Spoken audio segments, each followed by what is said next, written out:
Hello और my dear student, good morning. मैं SS physics sir Shravan Sharma. मैं आपको इस वीडियो में बताने जा रहा हूं कि आखिर में ये फिजिकल क्वांटिटी किस बेसिस के नेचर के हिसाब से इसे बांटा गया। तो चलो इसी के बारे में स्टडी करते हैं, जानते हैं और इसे बढ़िया से बढ़िया जानने की कोशिश करते हैं। तो मैं बहुत अच्छे से बताने की कोशिश करूंगा और उसे देखने के लिए आपको लास्ट तक रुकना पड़ेगा। तो चलो वीडियो करते हैं स्टार्ट बिना टाइम को गवाए, तो वीडियो हो जाएगी लंबी। तो देखिए मैं लिखा हूं टाइप्स ऑफ फिजिकल क्वांटिटी। बाबर ये जो टाइप्स ऑफ जो फिजिकल क्वांटिटी होता है इसे दो कैटेगरी में बांटा गया, माने दो बेसिस के नेचर के हिसाब से बांटा गया, ठीक है ना। एक हम मैग्नीट्यूड एंड डायरेक्शन के बेसिस पर फिजिकल क्वांटिटी का टाइप्स, और दूसरा जो आपका आता है यूनिट एंड मेजरमेंट के बेस पर फिजिकल क्वांटिटी का टाइप्स। तो सबसे पहले हम बात करते हैं मैग्नीट्यूड एंड डायरेक्शन के, ठीक है ना, बेस पर कितने तरह के बांटा गया। मैग्नीट्यूड और डायरेक्शन के बेस पर तो इसका मेनली जो होता है वो तीन तरह का होता है। मैग्नीट्यूड और डायरेक्शन के आधार पर बेसिस पर जो फिजिकल क्वांटिटी होता है बॉस, वो आपका तीन तरह का होता है, जिसमें पहला जो आता है उसका नाम है वेक्टर क्वांटिटी। क्या नाम उसका? Vector quantity. इसे बोलते हैं वेक्टर क्वांटिटी, ठीक है। और जो आपका दूसरा है वो आपका स्केलर क्वांटिटी, स्केलर क्वांटिटी, ठीक है ना। और जो आपका तीसरा है वो उसका नाम है टेंसर क्वांटिटी, टेंसर क्वांटिटी। तो जानेंगे आखिर में ये वेक्टर क्वांटिटी क्या होता है।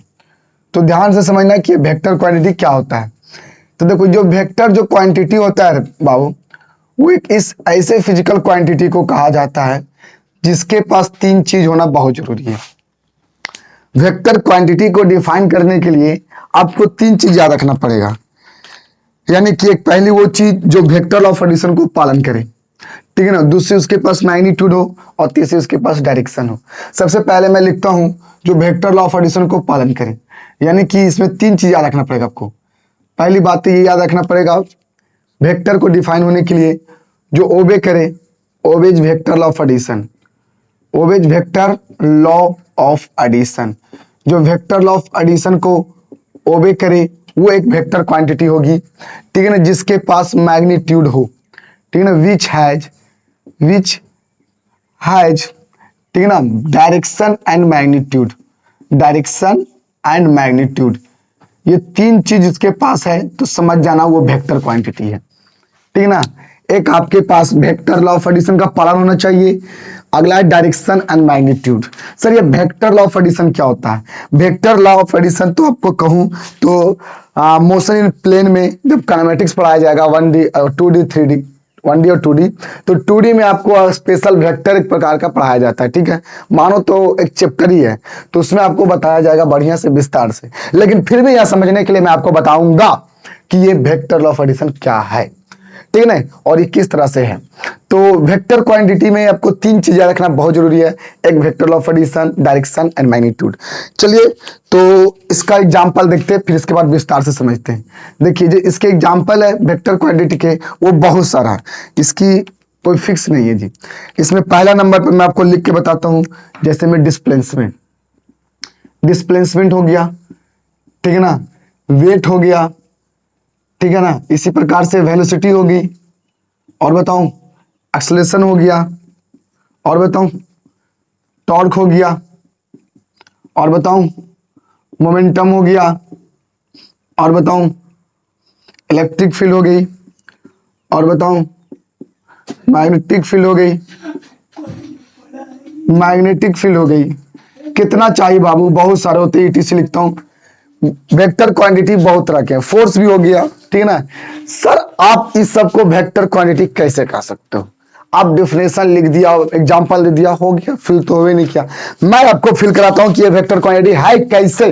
तो देखो इधर पर ध्यान से देखना, मैं कह रहा हूं कि फोर्स एक वेक्टर क्वांटिटी है, कैसे सर? तो आओ इसके बारे में जानते हैं। सबसे पहले मान लो ये मेरा क्या सरफेस है, और ये सरफेस है, और इस पर रखा गया एक ब्लॉक। क्या रखा गया? एक ब्लॉक जिसकी मास है m। बस में आया? ये ब्लॉक और सरफेस के बीच का जो फ्रिक्शनल है उसे निग्लिजिबल मान लो, ठीक है, मतलब इसको फ्रिक्शन इस पर काम नहीं कर रहा है। चलिए तो यहां पर अगर कोई इंसान है, ठीक है, और यहां पर क्या कर रहा है, इसे पर फोर्स लगा रहा है, क्या लगा रहा है, इस पर ये फोर्स लगा रहा है। तो अगर ये इस पर फोर्स लगाएगा तो मान लेते हैं ये इंसान इस पर फोर्स लगा रहा है इस डायरेक्शन में 10 न्यूटन का, कितना लगा रहा है, 10 न्यूटन, इस ब्लॉक पर इधर लगा रहा है 10 न्यूटन पर। ये है रामलाल, इसे हम रामलाल बोल देते हैं। और इसकी एक पत्नी है जिसका नाम है पिंकी, ठीक है ना, या फिर बबीता बोल दो। तो रामलाल की पत्नी है पिंकी, तो पिंकी बेने से बल लगावेगी, फोर्स लगा रही है, यानी धक्का दे रही है, पुश कर रही है, ठीक है बेचारे लोग। अब ये इन्हें से धक्का दे रही है और ये इन्हें से दे रही है, पुश कर रही है इसी ब्लॉक पर। लेकिन ये जो दे रही है ना वो कुछ ज्यादा ही दे रही है, 25 न्यूटन का फोर्स लगा रही, महिला है फिर भी 25 न्यूटन का। लगता है कि ये रामलाल अपनी पत्नी को देखकर फोर्स को कम कर दिया है, ठीक है। तो ये है रामलाल, ये है पिंकी। रामलाल पिंकी की तरफ फोर्स लगा रहा है 10 न्यूटन से, और पिंकी अपने पति रामलाल की तरफ 25 न्यूटन का फोर्स लगा रहा है। सवाल मेरा ये है कि इस ब्लॉक पर टोटल फोर्स कितना लगा रहा है। तो सर रामलाल ने 10 लगाया, पिंकी ने 25 लगाया, 10 और 25 कर दोगे कितना, 35 न्यूटन। बाबू रे बिल्कुल गलत, मैंने पूछा टोटल, आपने जोड़ दिया जो कि गलत है। कैसे सर? बाबू रे ब्लॉक पर लग रहा फोर्स, लेकिन यहां देखा जाता है किस डायरेक्शन में। अगर आप इस रामलाल के द्वारा लगाया गया ब्लॉक पर फोर्स इस पॉजिटिव डायरेक्शन में कंसीडर करते हैं तो आपको इस पिंकी के द्वारा लगाया गया फोर्स, ठीक है ना, रामलाल के अपोजिट डायरेक्शन में आपको क्या करना पड़ेगा, कंसीडर करना पड़ेगा। तो एक दूसरे को अपोजिट है ना, और इसी तो न्यूटन्स लॉ ऑफ मोशन कहा जाता है। तो यहां पर बाबू रे आपका टोटल जो फोर्स लग रहा वो 25 में से 10 को घटाना पड़ेगा और वो आपका टोटल फोर्स होगा 15 न्यूटन। कितना, 15 न्यूटन, क्योंकि बाबू ने डायरेक्शन पर डिपेंड किया। और इसमें इस बॉडी में इस ब्लॉक में जो स्टेट में जो चेंज होगा वो किसके तरफ होगा, तो वो आपका रामलाल की तरफ होगा, यानी इसमें जो मोशन होगा वो रामलाल की तरफ होगा, क्योंकि पिंकी के द्वारा लगाई गई force as compare to Ramlal ज्यादा है और वो 15 न्यूटन का होगा। तो ये डायरेक्शन पर डिपेंड किया कि नहीं, यानी इसके पास मैग्नीट्यूड है 15 न्यूटन, इसके पास डायरेक्शन हुआ, है ना, और डायरेक्शन तो हुआ, लेकिन उसी डायरेक्शन की मदद से वेक्टर ऑफ एडिशन की मदद से कितना लिखा गया, 15। यानी मैंने 25 प्लस मैंने किया हूं 10, लेकिन मुझे मिला 15। सर 25 प्लस 10 15 कैसे हो सकता है? हो सकता है बाबू, वेक्टर है ना, तो ये वेक्टर क्वांटिटी है, क्योंकि ये 25 इधर जा रहा, 15 इधर जा रहा, तो टोटल कितना लग रहा, टोटल 15 लग रहा, 25 इधर 10 इधर, तो टोटल 15 लग रहा फोर्स इस पर। अगर यही कि 10 मिनट रामलाल भी लगा रहा और 10 मिनट पिंकी भी लगा रही होगी, तो 10 और 10 दोनों पर लगा, तो क्या बॉडी किधर जाएगी? कहोगे सर 10 ये भी लगाया, 10 इस पे भी लगाया, दोनों 10-10 लगा रहे हैं, बट एक दूसरे के अपोजिट लगा रहे हैं, तो टोटल फोर्स कितना हुआ? तो टोटल फोर्स बोलोगे सर 10 और 10 20 हो गया, नहीं, ये बॉडी तो वहीं पर रहेगा ना, 10 इधर से और 10 इधर से लगे तो बॉडी में कोई चेंज होगा? नहीं चेंज होगा। इसका मतलब है कि बॉडी पर टोटल फोर्स 0 लग रहा है, 10 ये लगा रहा और 10 ये लगा रहा है, तो टोटल 0 लगेगा। ये कैसे पता चला कि 0 लगेगा सर? क्योंकि इसका पर कोई भी क्या बॉडी या ब्लॉक पर चेंज हो रहा है स्टेट इसका नहीं ना। और कहा जाता है कि जो ऑब्जेक्ट चेंज ना करे उस ऑब्जेक्ट पर टोटल लगने वाला फोर्स 0 होता है according to Newton second law of motion, क्योंकि वो इक्विलिब्रियम कंडीशन में होता है। पास में आ रहा ना, अगर कोई ऑब्जेक्ट यूनिफॉर्म मोशन में है तो क्या उस ऑब्जेक्ट पर फोर्स लग रहा, और लग रहा है तो कितना लग रहा? बाबू उस पर कोई एक्सटर्नल फोर्स नहीं लग रहा, क्योंकि एक्सटर्नल फोर्स लगता है तो उसके स्टेट चेंज हो सकता था, लेकिन वो तो यूनिफॉर्मली है तो उस पर टोटल फोर्स 0 लग रहा है। अगर कोई बॉडी रेस्ट में हो तो क्या उस पर भी फोर्स लग रहा है? जी उस पर भी बहुत सारे फोर्स लग रहा है, लेकिन टोटल फोर्स 0 लग रहा है, इसलिए वो इक्विलिब्रियम कंडीशन यानी कि रेस्ट में है। इस तरह से ये वेक्टर ऑफ एडिशन को पालन करता है, इसी तरह से ये सारा है और इसे वेक्टर क्वांटिटी कंसीडर किया गया। आप समझ में आया होगा आपको। चलिए अब बात करते हैं किसकी, अस्कलर क्वांटिटी की, ठीक है ना। दूसरा कौन सा है? अस्कलर क्वांटिटी। अस्कलर क्वांटिटी, अस्कलर क्वांटिटी किसे कहेंगे सर? अस्कलर क्वांटिटी किसे कहेंगे?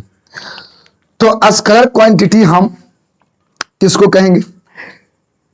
जिसके पास ओनली क्या हो, इसके लिए आपको पास एक ही चीज रखना पड़ेगा, ओनली मैग्नीट्यूड। ओनली मैग्नीट्यूड होता है इसके पास, डायरेक्शन नहीं होता है, एंड नॉट डायरेक्शन। इसके पास क्या होता है? डायरेक्शन नहीं होता, यानी कि जिसके पास which physical quantity which physical quantity has only magnitude not direction as well not does not obey vector of addition, that is called scalar quantity. Scalar quantity उस क्वांटिटी को कहते हैं जिसके पास ओनली मैग्नीट्यूड, उसके पास डायरेक्शन ही नहीं कि किस direction में है, और अब वेक्टर लॉ ऑफ एडिशन को पालन भी नहीं करेगा, सिंपल अलजेब्रिक मेथड से उसे जोड़ा जा सकता है। इस पर यह डिपेंड नहीं करता कि किस डायरेक्शन में लग रहा बाबू रे, क्योंकि स्केलर क्वांटिटी के पास डायरेक्शन नहीं होता है, तो किधर भी जाए लेकिन टोटल कितना होगा, सम कर दो, डायरेक्ट सम कर दो। जैसे आप यहां पर कर रहे थे कि 10 और 25 35, तो ये काम आपको स्केलर में करना पड़ेगा, वेक्टर में नहीं। वेक्टर डिपेंड करता है कि किधर कब कितना लग रहा है, ठीक है ना, उसके हिसाब से एडिशन किया जाता है, जिसे वेक्टर ऑफ एडिशन कहते हैं। बट स्केलर में डायरेक्ट जोड़ दो, जिसे अलजेब्रिक मेथड कहते हैं। ये सब कहानी पता चलेगी, ठीक है ना। चलते हैं, देखिए आगे। तो इसके अंतर्गत आते हैं कौन, एग्जांपल मैं देता हूं आपको। स्केलर क्वांटिटी में आते हैं जैसे में all fundamental quantity, all fundamental quantity, जितने फंडामेंटल क्वांटिटी है बाबू, ऑल फंडामेंटल क्वांटिटीज। तो आपको पता होना चाहिए कि फंडामेंटल क्वांटिटीज 7 होते हैं। सुनना ध्यान से, कौन कौन होते हैं। पहला टाइम, दूसरा लेंथ, तीसरा मास, चौथा इलेक्ट्रिक करंट, पांचवा टेम्परेचर, छठा अमाउंट ऑफ सब्सटेंस, और सातवां लुमिनियस इंटेंसिटी। ये 7 आपके क्या स्केलर क्वांटिटी है और फंडामेंटल क्वांटिटी भी है। सर ये फंडामेंटल क्वांटिटी है क्या, मैं आगे जिक्र करूंगा। ये आते हैं आपके यूनिट ऑफ मेजरमेंट के बेसिस पर फिजिकल क्वांटिटी के टाइप्स में। कौन, फंडामेंटल क्वांटिटी, मैं जिक्र करूंगा अभी जस्ट थोड़ा देर पाया। तो स्केलर क्वांटिटी आप समझिए कि जिसके पास केवल क्या हो, मैग्नीट्यूड और डायरेक्शन ना हो। जैसे टाइम, टाइम के पास ओनली मैग्नीट्यूड होता है, दैट मीन्स कितना, जैसे में कितना समय हुआ, 2 सेकंड हुआ, 3 सेकंड, 2 घंटा, 4 घंटा, 2 आवर, यानी कि आवर का 2 टाइम्स, 2 आवर, 3 आवर, आवर का 3 टाइम्स। मैं पूछूंगा किधर, एक फिक्स एक सर्टेन डायरेक्शन नहीं होती है। मैं पूछूंगा बताइए 2 जो बजा किस डायरेक्शन में बजा, तो आप बोलोगे सर मेरी घड़ी में बजा। अगला इंसान, अगला टीचर बोलेगा या फिर अगला स्टूडेंट बोलेगा सर दीवार में बजा, और अगला बोलेगा सर मेरी घड़ी में बजा। तो सब अलग अलग डायरेक्शन में बोलेगा, तो वो मेरा फिक्स डायरेक्शन नहीं हुआ। लेकिन अगर मैं इसी मार्कर को मैं इस डायरेक्शन में थ्रो करूं तो आप सब लोग बोलिएगा सर इसी डायरेक्शन में मार्कर जाएगा। तो इसके पास ना एक सर्टेन डायरेक्शन है, तो इस पर मैंने लगाया तो लगाऊंगा फोर्स, तब उधर जाएगा। मैंने फोर्स के पास एक सर्टेन डायरेक्शन है, इसी की वजह से फोर्स को वेक्टर कहा गया। लेकिन जिसके पास कोई डायरेक्शन ही नहीं फिक्स हो, बात समझ में आ रहा है, उसको स्केलर कहा गया। तो इसमें ऑल फंडामेंटल क्वांटिटी इसके स्केलर में आ जाएंगे जी। और इसके अलावा भी देखना चाहते हो तो स्पीड हो गया, ठीक है, और इसके अलावा देखना चाहते हो तो एनर्जी हो गया, बात समझ में आ रहा नहीं। और इसके अलावा देखना चाहते हो तो आपको हो गया रेसिस्टेंस, और इसके अलावा देखना चाहते हो तो हो गया रेसिस्टिविटी, और इसके अलावा देखना चाहते हो तो आपका हो गया यहाँ पर कंडक्टेंस, और इसके अलावा देखना चाहते हो तो आपका हो गया वर्क। ये सब क्या, ये सब के सब स्केलर क्वांटिटी, और बहुत सारे स्केलर क्वांटिटी का कोई नंबर फिक्स नहीं होता। अगर कोई पूछ दे भी कि स्केलर क्वांटिटी कितना होता है तो बॉस बताना अनंत होता है, ठीक है। चलिए, तो अब हम बात करते हैं बाबू टेंसर क्वांटिटी की। किसकी, टेंसर क्वांटिटी की मैं बात करने जा रहा हूं कि आखिर में ये टेंसर क्वांटिटी होता क्या है। तो ध्यान से समझना ये टेंसर क्वांटिटी के बारे में कि टेंसर क्वांटिटी है क्या। देखो, तो मैं यहां पर लिख रहा हूं थर्ड वाला टेंसर क्वांटिटी। टेंसर क्वांटिटी अक्सर आपको जल्दी कोई बताते नहीं है, हम भी देखे हैं, तो मैं आपको बता रहा हूं ये टेंसर क्वांटिटी है क्या। देखिए, टेंसर क्वांटिटी के पास बाबू केवल 2 चीज होता है। पहला चीज होता है इसके पास डिफाइन होने के लिए कि इसके पास इट हैज, इसके पास क्या होता है, मैग्नीट्यूड, इसके पास मैग्नीट्यूड और साथ में डायरेक्शन होता है। But does not obey vector law of addition, does not obey vector law of addition, vector law of addition. ये वेक्टर लॉ ऑफ एडिशन का पालन नहीं करता है बाबू। ध्यान से समझना कि अब टेंसर क्वांटिटी होता क्या है। टेंसर क्वांटिटी उस फिजिकल क्वांटिटी को कहा जाता है जिसके पास केवल 2 चीज होता है। पहला मैग्नीट्यूड, दूसरा डायरेक्शन, और ये वेक्टर ऑफ एडिशन को पालन नहीं करता, उसे कहते हैं टेंसर क्वांटिटी। आपने कभी सुने होंगे कि सर जिसके पास मैग्नीट्यूड और डायरेक्शन हो उसे कहते हैं हम वेक्टर क्वांटिटी। गलत है बाबू, जिसके पास मैग्नीट्यूड और डायरेक्शन हो उसे टेंसर कहते हैं, वेक्टर नहीं कहते हैं। आप भले 9 क्लास में पढ़े होंगे या कोई टीचर आपको बताता होगा कि जिसके पास क्या हो, मैग्नीट्यूड और डायरेक्शन दोनों, यानी कि परिमाण और दिशा हो, उसे सदिश राशि कहते हैं। बिल्कुल गलत है 100%, क्योंकि वेक्टर उसी को कहा जाता है जो वेक्टर लॉ ऑफ एडिशन को पालन करे। क्योंकि बाबू ऐसे भी हमारे फिजिक्स में फिजिकल क्वांटिटी है जिसके पास मैग्नीट्यूड और डायरेक्शन होते हुए भी वो वेक्टर लॉ ऑफ एडिशन को पालन नहीं करता है, तो उसे आप कैसे कह सकते हो वेक्टर? उसे अलग कहा गया टेंसर क्वांटिटी। तो हम ऐसे डिफाइन नहीं कर सकते वेक्टर क्वांटिटी को कि जिसके पास मैग्नीट्यूड और डायरेक्शन हो वो मेरा वेक्टर हो, गलत हो जाएगा। ये आपको 3 चीज बोलना पड़ेगा, मैं आपको लिखाया ना, इस बातों को ध्यान में रखना। और सर जिसके पास 2 होगा उसको तो बोलेंगे टेंसर क्वांटिटी। मैं एक चीज आपको ध्यान से एक बार बोल देता हूं, ध्यान से सुनना। पहली चीज, वेक्टर उसे बोलेंगे जिसके पास 3 चीज हो, पहला मैग्नीट्यूड, दूसरा डायरेक्शन, तीसरा वेक्टर ऑफ एडिशन को ओबे करे, उसे वेक्टर कहेंगे। दूसरा स्केलर क्वांटिटी, स्केलर क्वांटिटी उसे बोलेंगे जिसके पास केवल मैग्नीट्यूड हो, बस में उसे स्केलर बोलेंगे। टेंसर सर जिसके पास मैग्नीट्यूड डायरेक्शन दोनों और वेक्टर ऑफ एडिशन को ओबे नहीं करे उसे टेंसर कहेंगे। सर इसके अंतर्गत कौन कौन आएगा, ध्यान से सुन, किसके अंतर्गत कौन कौन आएगा। एग्जाम्पल में इसमें आता है बाबू इलेक्ट्रिक करंट। कौन आता है? Electric current. करंट एक प्रकार की आपकी टेंसर क्वांटिटी। हाँ, अगर ऑप्शन में टेंसर क्वांटिटी ना दे तो आप स्केलर मार सकते हैं, बस में आया। लेकिन आपका इलेक्ट्रिक करंट देखा जाए तो आपका टेंसर क्वांटिटी है। आगे आपका था प्रेशर, कुछ हो गया प्रेशर, बस में आया। इसके अंतर्गत आपका आगे momentum of inertia, momentum of inertia, इसमें आ जाएंगे मोमेंटम ऑफ इनर्शिया, बस में आया। और इसके अंतर्गत आ जाएंगे इलेक्ट्रिकल इलेक्ट्रिकल इलेक्ट्रिकल परमीएबिलिटी, इलेक्ट्रिकल परमीएबिलिटी। और इसके अंतर्गत परमीटिविटी हो जाएगा, परमिटिविटी, परमिटिविटी, ठीक है ना। And magnetical परमीएबिलिटी, परमीएबिलिटी। बाबू रे ये कुछ ऐसे फिजिकल क्वांटिटी आपके हैं जिसके पास, ठीक है ना, मैग्नीट्यूड और डायरेक्शन तो होते हैं लेकिन वेक्टर ऑफ एडिशन को पालन नहीं करता है, इसीलिए इसे टेंसर क्वांटिटी के अंतर्गत रखा गया। बात में आया? तो ये था आपका टेंसर, वेक्टर और स्केलर। अब हम देखते हैं यूनिट ऑफ मेजरमेंट के आधार पर किसे कितने होते हैं फिजिकल क्वांटिटी। तो ध्यान से देखना, अगला है तुम्हारा ऑन द, लिखूंगा on the base of unit and measurement, on the base of unit and measurement. Unit और मेजरमेंट के आधार पर यह बेसिस फॉर फिजिकल क्वांटिटी को कितने कैटेगरी में बांटा गया। तो बाबू इसमें भी 3 गो होते आते हैं। पहला का नाम है फंडामेंटल क्वांटिटी, पहला का नाम है फंडामेंटल क्वांटिटी, फंडामेंटल क्वांटिटी, बातें को ध्यान से सुनना। और दूसरा का नाम है बाबू रे, दूसरा का नाम है डिराइव्ड क्वांटिटी। कौन सी क्वांटिटी? डिराइव्ड क्वांटिटी इसको बोलेंगे, ठीक है ना। और आपका अगला का नाम है, थर्ड का नाम है supplementary, supplementary quantity, supplementary quantity. एक और आता है जो अलग से आता है, उसका नाम है relative physical quantity. Relative physical quantity भी आप कहो तो सप्लीमेंट्री क्वांटिटी के अंतर्गत रख सकते हो, ठीक है। तो आपका पहला का नाम है जी फंडामेंटल क्वांटिटी। ये फंडामेंटल क्वांटिटी क्या है सर? तो ध्यान से सुनना, ये जो आपका फंडामेंटल जो फिजिकल क्वांटिटी है वो इस प्रकार के फिजिकल क्वांटिटी है बाबू जो एक दूसरे पर डिपेंड नहीं करते हैं।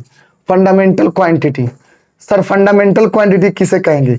तो बाबू रे बहुत ही आसान है, ध्यान से समझना। इसका डिफाइन दे सकते हो बड़ा आसानी से। देखो एक वैसी फिजिकल क्वांटिटी, विच चीज मैं लिख दूं इसका, ए फिजिकल क्वांटिटी, ठीक है, a physical quantity, a physical quantity, ठीक ना, which is independent, which is independent to each other, जो एक दूसरे से क्या हो, स्वतंत्र हो, जो एक दूसरे से ना बना हो और ना वो एक दूसरे के संपर्क में आवे, मतलब एक दूसरे के से बना ही नहीं हो, उसे क्या कहते हैं? फंडामेंटल क्वांटिटी कहते हैं। ठीक है ना? A physical quantity which is independent to each other, यानी जो किसी पर भी डिपेंड ना करता हो, जो स्वतंत्र हो, उसे किसी से कोई मतलब ना हो। एक बात में बोलूं तो सख्त लौंडा कहीं नहीं पिघलता, वहीं पिघलता है जहां पिघलना चाहिए। ठीक है ना? और उसी को सख्त लौंडा कहते हैं। तो उसी आधार पर ये भी है। फंडामेंटल क्वांटिटी एक वैसी फिजिकल क्वांटिटी है जो किसी पर डिपेंड नहीं करता है और ना ही एक दूसरे पर भी, वो एक दूसरे से भी अलग होते हैं, उसे फंडामेंटल क्वांटिटी कहा जाता है। बाबू रे, इसके जो संख्या है वो 7 होते हैं, ये आपका फिक्स है। There are seven physical quantity, sorry fundamental quantity. Fundamental quantity कितने होते हैं? 7 होते हैं। कितने होते हैं? 7। आपको ये सातों याद रखना पड़ेगा। फंडामेंटल क्वांटिटी 7 होते हैं। ठीक है? इसका एग्जाम्पल पहले लिखा देता हूं। देखो, इसकी एग्जाम्पल में एक दो लिखा देता हूं। जैसे मैं आगे बाबू रे टाइम, ठीक है ना? इसी प्रकार से आपका आ गया टेम्परेचर हो गया, आपकी लेंथ हो गई, मास हो गया, ये सब आपके जो है ना वो आपके है फंडामेंटल क्वांटिटी। अब ये फंडामेंटल क्वांटिटी से बनती है फंडामेंटल यूनिट। क्या बनता है? Fundamental unit. अगर आपसे कोई पूछ दे कि सर फंडामेंटल यूनिट किसे कहेंगे, फंडामेंटल यूनिट किसे कहेंगे, आप तो क्वांटिटी के बारे में जिक्र किए हैं, मैं बता रहा हूं ना। देखो ना, फंडामेंटल यूनिट लिखेंगे the measurement unit, the standard, लिखता हूं the standard measurement unit, the standard measurement unit of physical quantities of fundamental quantities of fundamental quantities are called fundamental unit। Fundamental unit उसे बोलते हैं जो फंडामेंटल क्वांटिटी का unit होता है, यानी फंडामेंटल क्वांटिटी के यूनिट को फंडामेंटल यूनिट कहा जाता है। फंडामेंटल क्वांटिटी के यूनिट को फंडामेंटल यूनिट कहा जाता है। जैसे टाइम का यूनिट क्या होगा? तो बाबू रे टाइम का यूनिट हो जाएगा आपका सेकेंड। तो सर सेकेंड क्या है? बाबू रे सेकेंड एक प्रकार की फंडामेंटल यूनिट है। सर किसकी? टाइम फंडामेंटल क्वांटिटी की। अच्छा, टेम्परेचर के क्या होगा बाबू? केल्विन। क्या होगा? केल्विन। बाबू रे बुद्धि का इस्तेमाल कर, टेम्परेचर का केल्विन। केल्विन क्या है सर? Fundamental unit. किसकी सर? बाबू रे इस फंडामेंटल क्वांटिटी की, यानी कि फंडामेंटल क्वांटिटी की जो यूनिट होता है उसे फंडामेंटल यूनिट कहते हैं। तो बाबू रे टाइम का मैंने तो बता दिया सेकेंड दिया, टेम्परेचर को मैंने बता दिया केल्विन, लेंथ का सर मीटर, बस में आया, और मास के सर किलोग्राम यानी केजी, बस में आया। तो ये सब जो देख रहे हैं ना फंडामेंटल यूनिट है, और ये सब जो देख रहे हैं ना वो फंडामेंटल क्वांटिटी है। और ये ऐसे है जो एक दूसरे पर डिपेंड नहीं होते, याद रखना। ठीक है ना? स्वतंत्र होता है उसे क्या कहते हैं? फंडामेंटल यूनिट कहते हैं या फिर फंडामेंटल क्वांटिटी कहते हैं। और ये 7 होते हैं। कितने होते हैं? 7। ये 7 तो आपको याद रखना पड़ेगा। ठीक है ना? यहां पर पहला नंबर पर मैं लिख दूं मास, ये मास होता है। और मास का आपका जो यूनिट होता है, जैसे मैं यहां पर लिख देता हूं, ये आपका क्या? ये है आपका फंडामेंटल क्वांटिटी, और यहां पर लिख रहा हूं फंडामेंटल यूनिट, और मैं यहां पर लिख देता हूं उसकी डायमेंशन मैंने साइन। और ये आपका बहुत इंपॉर्टेंट याद रखना है। तो अगर मास है तो मास को आपको लिखना पड़ेगा बाबू मास। मैं पहले सबके साथ लिख देता हूं। देखो, ये दूसरा नंबर पर आपका आता है लेंथ, दूसरा पर कौन है जी? लेंथ। तीसरा पर आपका है जी टेम्परेचर, ठीक है। और चौथा नंबर पर आपका क्या?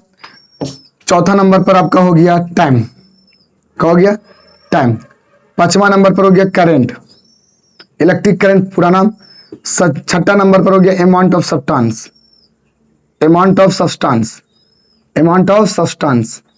चलिए, और आपका 7वां नंबर पर हो गया आपका लुमिनियस इंटेंसिटी। देख ले बाबू, ये आपका 7 क्या है? ये आपके 7 हो गए फंडामेंटल क्वांटिटी, और इसके 7 फंडामेंटल यूनिट भी हो जाएंगे। मास का हो जाएगा बाबू रे केजी, और लेंथ का हो जाएगा आपका क्या? मीटर, और आपका टेम्परेचर का हो जाएगा केल्विन जिसे शॉर्ट में लिखते हैं, और टाइम का हो जाएगा सेकेंड, और करंट का हो जाएगा एम्पियर, और अमाउंट ऑफ सब्सटेंस का हो जाएगा मोल, और बाबू रे ल्यूमिनस इंटेंसिटी को कैंडेला जिसे लिखेंगे CD से। सर इसकी डायमेंशन क्या होगा, बहुत इंपॉर्टेंट है डायमेंशन बाबू रे, मास रहे, केजी रहे, ग्राम रहे, अगर सब कुछ भी रहे तो इसकी डायमेंशन M लिखिएगा। ये आपका डायमेंशनल फॉर्मूला बनाने में बहुत ज्यादा आम भूमिका निभाता है, क्योंकि डायमेंशन हमेशा फंडामेंटल क्वांटिटी से लिखा जाता है। तो याद रखना, अगर मास का कहीं तरफ देखने को मिले या केजी देखने को मिले तो उसका डायमेंशन हमेशा कैपिटल M लिखना, और अगर लेंथ देखने को मिले तो उसका कैपिटल L लिखना, और अगर कहीं टेम्परेचर देखने को मिले तो K लिखना या फिर थीटा लिखना। बात समझ में आया? और अगर कहीं आपको टाइम दिखे यानी सेकेंड दिखे तो उसकी जगह आपको कैपिटल T लिखना, और अगर कहीं आपको एम्पियर या करंट दिखे वहां पर A लिखना या फिर आपको लिखना पड़ेगा I। अगर कहीं पर आपको अमाउंट ऑफ सब्सटेंस दिखे तो मोल के लिए बदले में मोले ही लिखेंगे MOL, लेकिन खाली E हटा देंगे। और कैंडेला दिखेगा तो इसका डायमेंशन आपको लिखना है J। क्या लिखना है? J। तो इस तरह से आपको फंडामेंटल यूनिट के बारे में जानकारी होनी चाहिए कि फंडामेंटल यूनिट कहते हैं किसको। तो आज तक रहने देते हैं यहां तक, वीडियो हो जाएगी नहीं तो लंबी। फिर मिलेंगे अगले लेक्चर के साथ, ठीक है। UDM के अगले लेक्चर में जानेंगे हम लोग कि ये फंडामेंटल क्वांटिटी किस तरह से होता है, इसका कुछ अच्छे से न्यूमेरिकल को सोल्व करेंगे जो on the base of fundamental होगा, क्वांटिटी होगा, ठीक है। तो चलते वीडियो करते हैं समाप्त, मिलेंगे अगले वीडियो में एक नए सोच के साथ, एक नए लेक्चर के साथ। तब तक के लिए ओके, गुड बाय।